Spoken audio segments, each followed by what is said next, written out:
saya tuh nggak mau jualan luar negeri. Karena cinta banget sama Indonesia.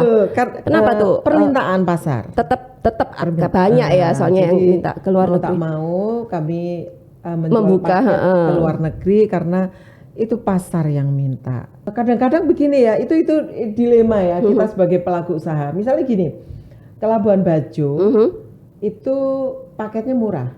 Misalnya hanya 2,5 juta kalau nggak pakai pinisi ya. Kalau pakai pinisi kan mahal. 2,5 juta per kepala. Tapi tiketnya berapa? Itu sudah bisa dipakai ke Vietnam. Betul. Pernah ada kasus kita bawa tamu terus kedapatan bawa minuman dan diminum di kereta di MRT. Itu kita bisa kena denda. Korea juga gitu. Masjid itu hanya di ini kan Itaewon. Kita mengedukasi tamu ya harus mau tak mau sholatnya di mobil.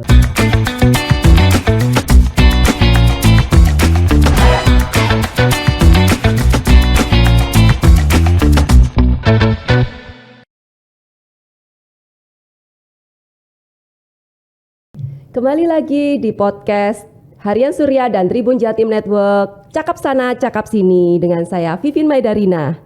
Hari ini saya sudah bersama Kak Wina Bojonegoro. Apa kabar Kak Wina? Alhamdulillah. Hadir lagi di podcast nih karena saya masih banyak penasarannya ini Kak Wina ini selain sebagai penulis cerpen, novel, punya publisher juga gitu. Kak Wina juga mengelola Padmatur, salah satu tour besar di Surabaya. Surabaya ya Kak, base-nya? Sidoarjo. Oh Sidoarjo, tapi sudah mendunia kayaknya. Tapi terkenalnya kan Surabaya. Surabaya ya? Garis batas. Oh garis batas, orang taunya Surabaya ya? Iya betul. Segede apa sih sudah jalan-jalan sampai membawa tamu sampai kemana aja nih Padmatur nih?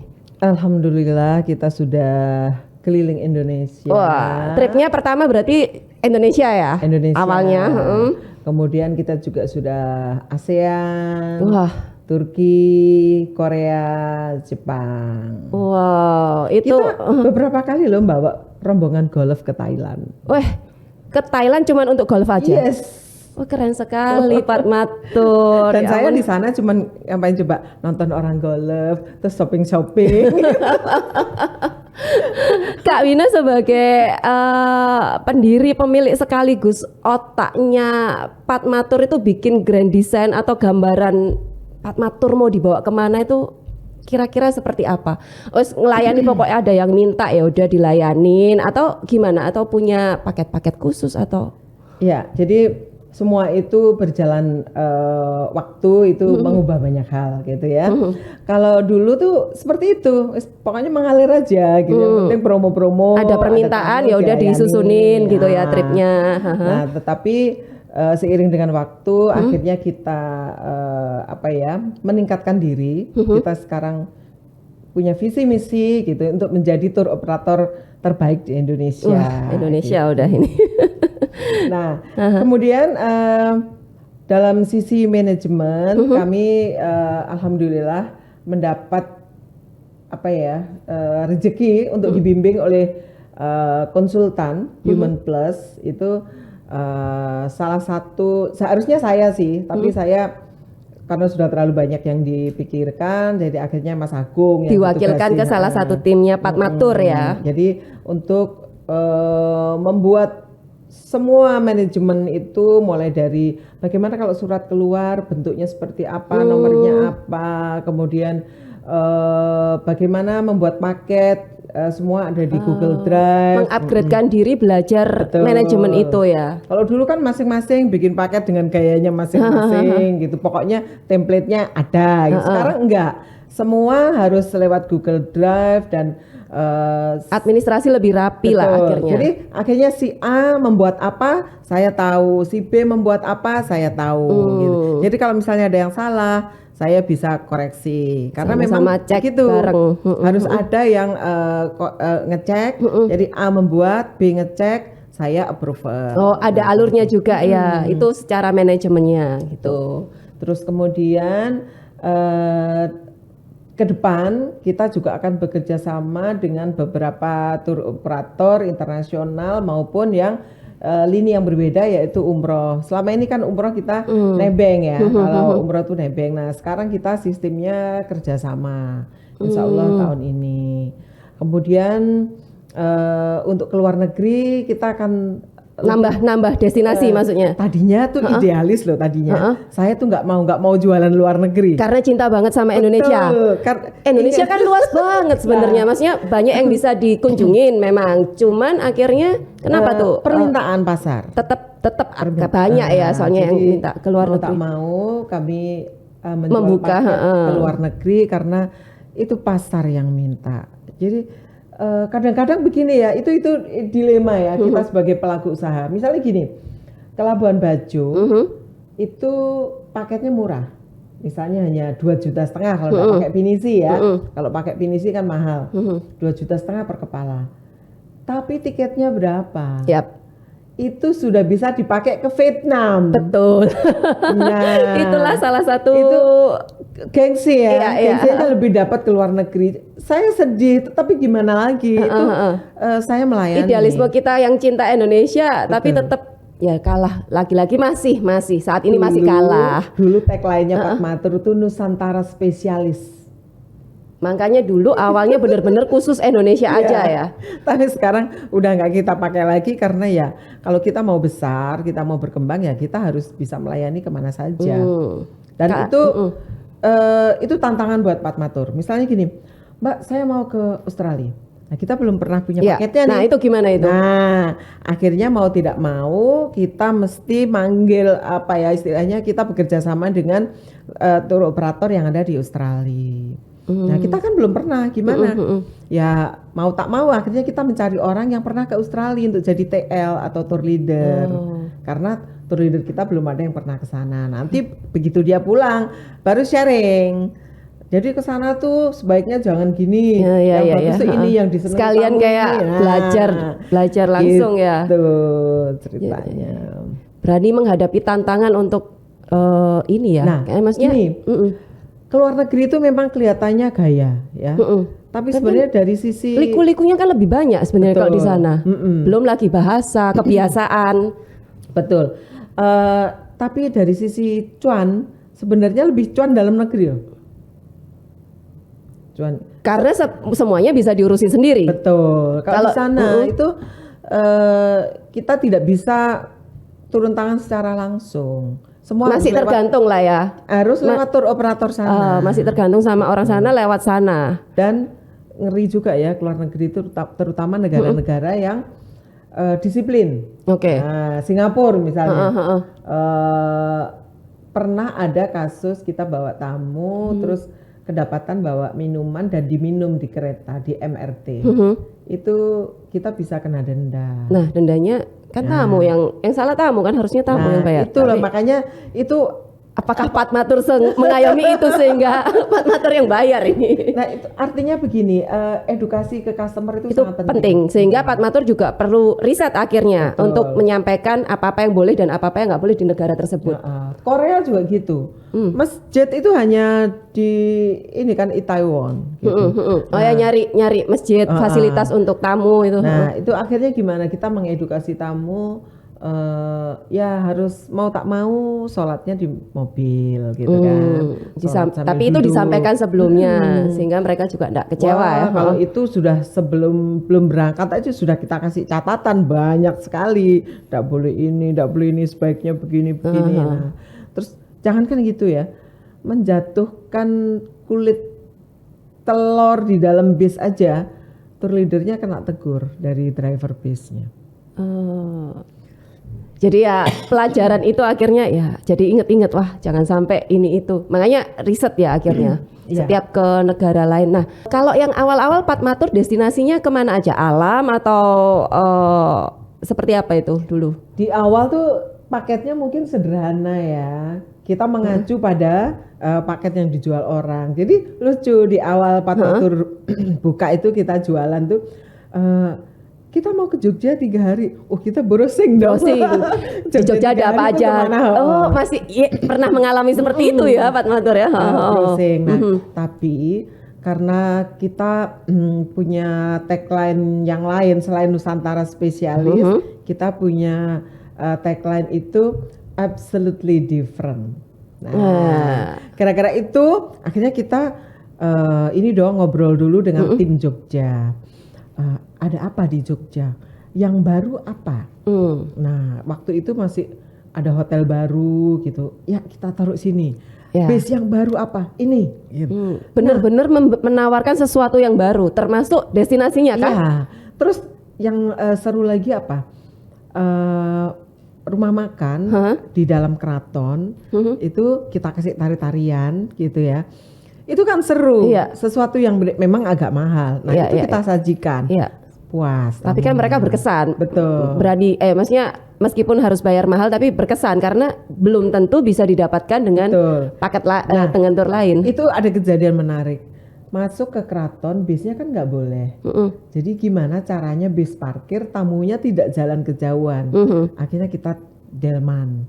Kita bawa sewakan delman. Kan akhirnya jadi tambahan pengalaman lagi buat tamu ya. Sama waktu ada tamu turun dari stasiun kereta api, itu kita sewakan delman. Jadi delman tuh baris berapa belas gitu. Wah, dari kebetulan itu juga seru tuh. Kebetulan hotelnya tuh nggak jauh dari stasiun. Jadi dijemput, terus naik ini, terus kemudian ada mobil pickup khusus ngangkut koper gitu. Jadi itu memulai sesuatu yang baru yang belum pernah kami lakukan, tapi semuanya bisa running well tuh. Begitu selesai tuh puas banget pastinya, pun ya kita bisa gitu. Ya berarti salah satu otaknya itu tadi bikin sesuatu yang berbeda. Betul. Jadi nggak hanya alamnya tapi treatmentnya kayak tadi ada tarian, ada naik delman, itu seru kan. Nggak hanya pemandangan gitulah yang dijual lah. Terus sesuatu yang baru lagi juga, kita bawa tamu nonton Prambanan tuh Sendera Tari Ramayana. Nah, terus kemudian kita ajak makan di situ juga tamunya. Sebelumnya ya berarti ya makan dulu terus diajak nonton pertunjukan. Wah, seru. Itu kan sesuatu yang memberikan pengalaman baru lah ke tamu. Itu salah satu ininya berarti ya. Gambaran Patmatur harus bikin gitulah. Beda, harus beda harus gitu. Ada yang beda. Nah, terus kalau yang keluar negeri berani memberanikan diri Patmatur juga bikin beda atau gimana nih? Nah, gini, ada dua jenis trip. Ya. Jadi ada open trip, ada private trip. Nah, bedanya apa tuh? Kalau open trip, itu peserta tidak boleh nego. Apa yang disajikan dalam paket, ya wis iku to. Karena ada denda kalau ndak ikut itu. Misalnya nggak ikut malah denda. Bukan, artinya gini. Kayak di mana itu? Di Jepang, di Korea, di Turki, di Thailand itu ada toko-toko wajib. Di Cina juga. Ada toko-toko wajib. Di antara kunjungan destinasi wisata ada toko wajib yang belanja. Belanja nggak belanja harus masuk. Masuk aja dulu. Penting masuk. Kalau enggak kita kena denda. Kenapa? Karena toko-toko itu support sewa bis. Oh gitu. Jadi ya akhirnya Patmatur juga mengharuskan ya kalau ada open trip gitu tamunya ya wajib mengikuti semua rangkaian acara secara keseluruhan. Jadi kalau open trip itu peserta tidak bisa nego. Apa yang ada dalam itinerary itu diikuti. Wajib diikutin. Beda lagi kalau private trip. Misalnya Kak Vivin 10 orang. Aku mau ke Bali, tolong bikinkan. Nah, begitu aku bikinkan, aku mau ini dicoret, ini jadi coret. Customize ya. Saya bisa menentukan request apa yang suka dan nggak suka. Bahkan makan itu juga kami infokan, makan ke resto ini, ini. Menunya nggak suka aku boleh ganti. Betul. Itu jadi kalau private ya. Hamin seminggu biasanya kami kasih daftar menu. Room list sudah ada, gitu. Ini dengan siapa, ini dengan siapa. Menu kami kirimkan. Kalau dia nggak suka, boleh Bu Wina, saya nggak mau. Ini sudah ada ayam kok, ini ayam lagi. Oh ini nggak mau, ini mujair kok. Nanti kita mabuk mujair. Ya, atau mungkin ada yang alergi dan sebagainya, gitu bisa request juga ya. Ada. Itu yang private tour. Nah, kalau secara harga? Ya pasti yang private lebih mahal. Karena tanggal kan dia sendiri yang menetapkan. Mau high season mau enggak ya, ngikut akhirnya ya. Kalau open trip itu pasti lebih murah. Kenapa? Karena di awal tahun nih jadwal open trip itu sudah keluar sebenarnya. Pesawat ini sudah di book. Nah, pesawat sudah di-book. Berarti dari Patmatur udah ngira-ngira nih pesawat kalau di-book harganya sekian sehingga bisa melemparkan harga untuk open trip tadi kayak gitu. Kalau open trip kita konsorsium. Oh, udah ada kerjasama duluan ya malah. Ya, jadi kita udah kerjasama dengan travel-travel yang besar-besar gitu. Dia sudah keluarkan jadwal. Oke. Siapa yang kira-kira mau ikut tanggal ini, tanggal ini. Itu sudah di-blok misalnya ini 20 seat, ini 30 seat, ini 50 seat. Nah, biasanya yang rame itu yang seatnya besar. Nah, itu yang lebih murah karena sudah dibayar di depan.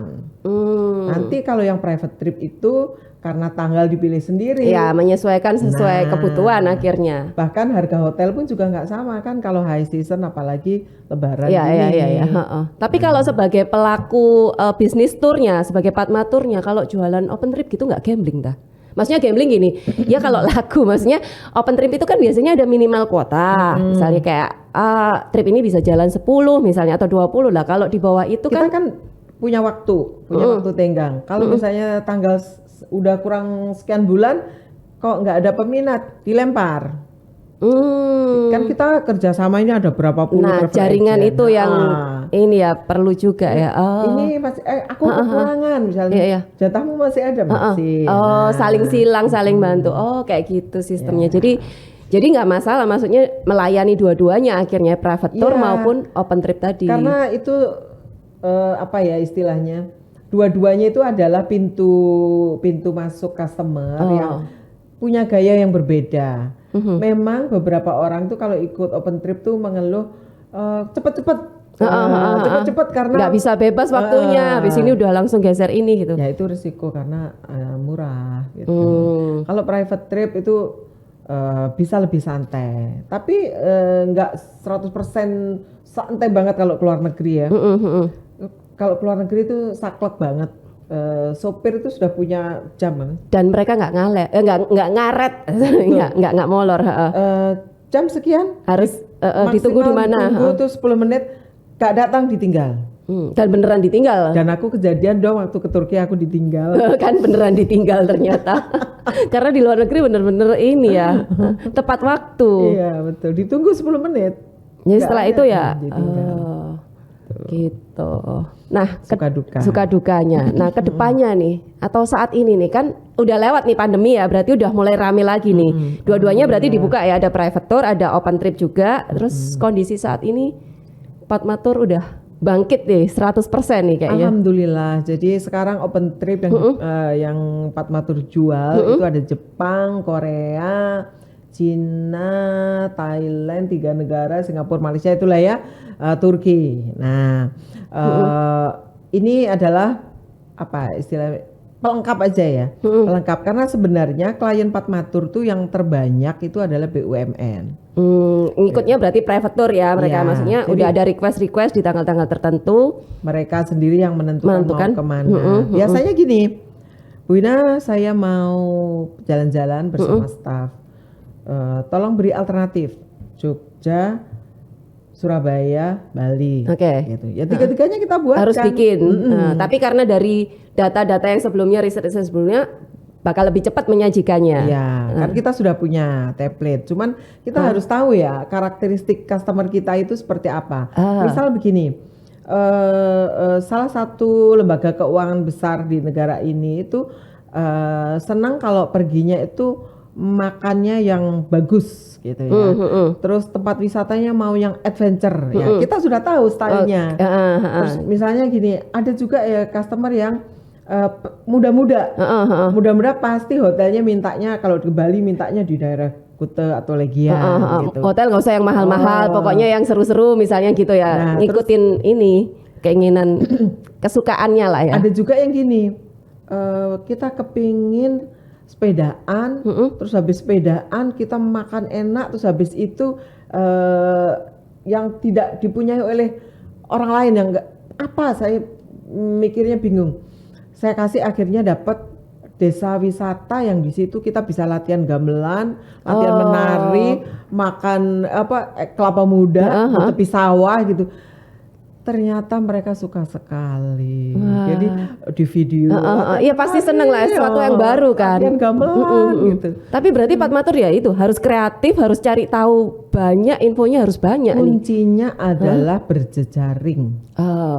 Nah, ada tuh satu grup pelaku wisata di WA ini ya.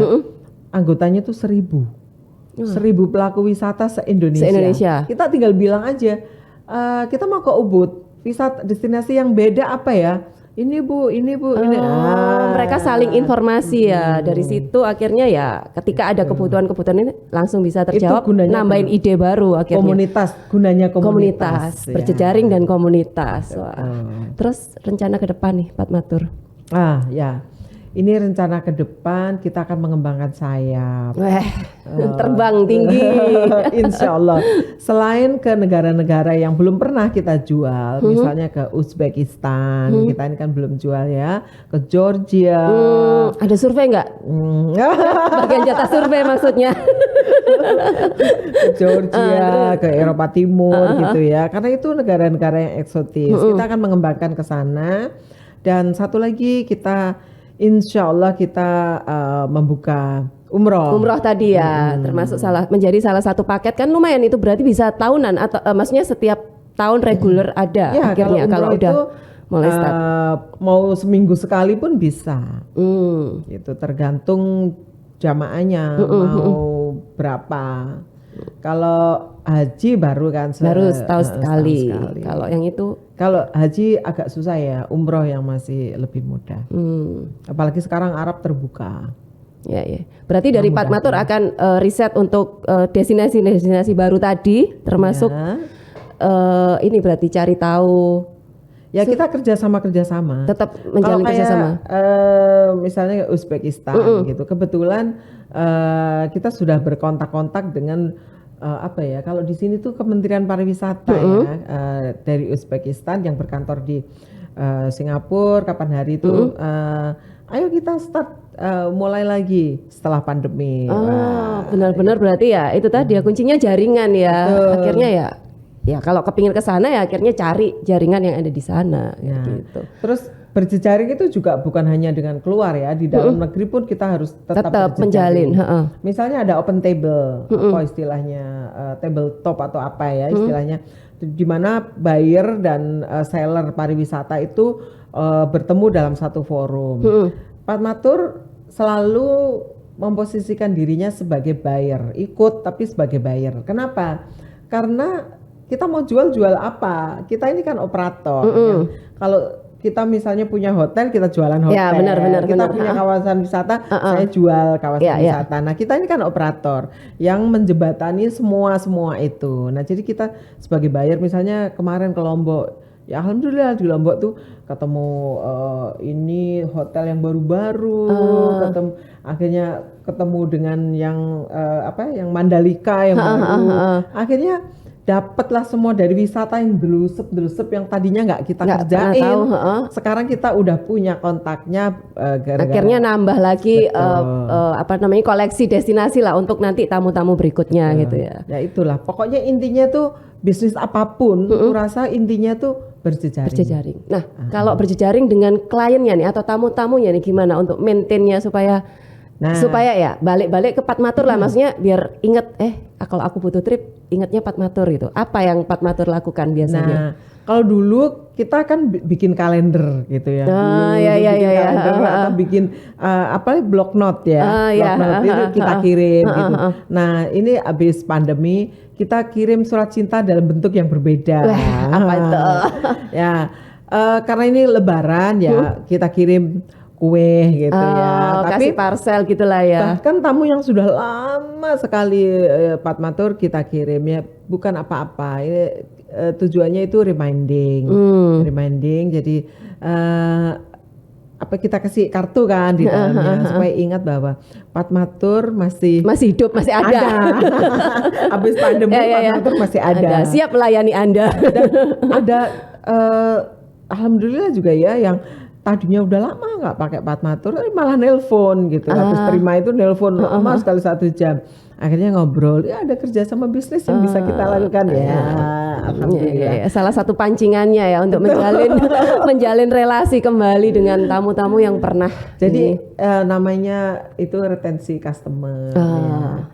Kalau lewat email sudah kita lakukan. Lewat email tapi kan agak bosen ya, maksudnya kan aduh jadul banget gitu kan.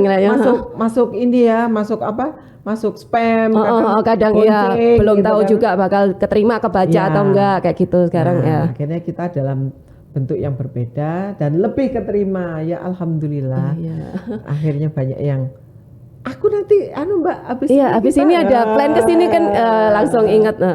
Kalau yang menjaring yang baru ada program-program khusus atau gimana dari Kalau yang baru biasanya ya kita di sosmed Bang. Di sosmed itu kan kadang-kadang saya dengan akun saya pribadi kan saya juga upload gitu ya. Kadang-kadang nyelonong di komunitas apa tiba-tiba ada yang mau jalan-jalan nggak? Ya. Dan yang lebih mudah mungkin open trip ya, bisa sambil dijualin, dikenalin gitu ya.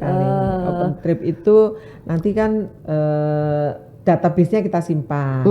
Nanti kita tawarkan lagi paket yang lain. Atau mereka pas udah pernah pakai terus keinget kantornya mau bikin, inget Padmatur kayak bahkan gitu. Kadang udah pindah kantor tapi pakainya tetap Padmatur. Wah, keren. Dari perusahaan A pindah ke B.